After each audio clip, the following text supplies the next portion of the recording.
Deep inside a branching, pulsing vein, a dark red mass of coagulated blood breaks loose. It travels quietly through the circulatory system until it reaches the lungs. When it lodges in a pulmonary artery, oxygen exchange stops. The heart strains. Within minutes, the system collapses. This physiological failure is what killed 38-year-old Prateek Yadav. As the son of Samajwadi Party founder Mulayam Singh Yadav, he grew up surrounded by massive political gravity. But Prateek chose a different path, building his life around real estate and fitness instead of electoral politics. On the morning of May 13, 2026, that fitness-focused life ended abruptly. Shortly before 6 a.m., Prateek collapsed in his kitchen. His family and staff rushed him to Lucknow's civil hospital, but by the time they arrived, doctors could only pronounce him dead. The initial medical consensus was clear. His heart and lungs failed because of a massive pulmonary thromboembolism, a severe blood clot blockage in his lungs. This diagnosis aligned precisely with his medical records. His treating physician at Medanta Hospital confirmed that Prateek was actively managing hypertension and had a documented history of pulmonary embolisms. He was already a patient navigating a known, highly dangerous vascular condition.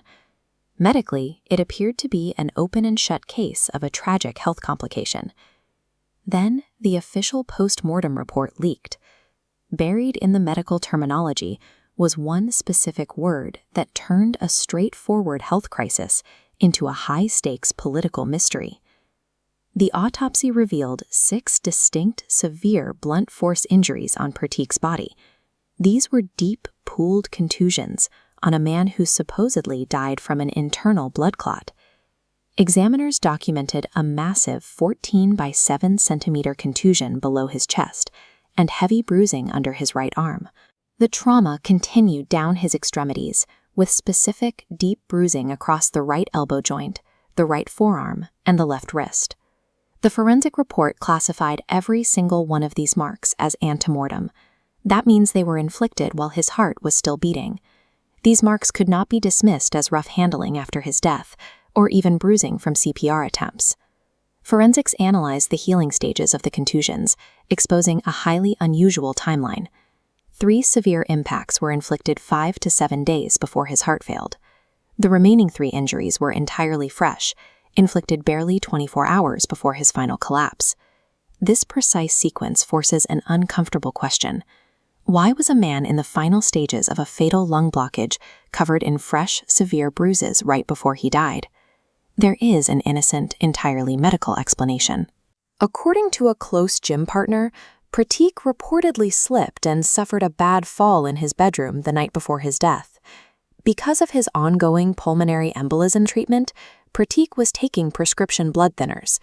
In a patient on anticoagulants, even a relatively minor physical bump can rupture blood vessels and create massive, horrific-looking contusions.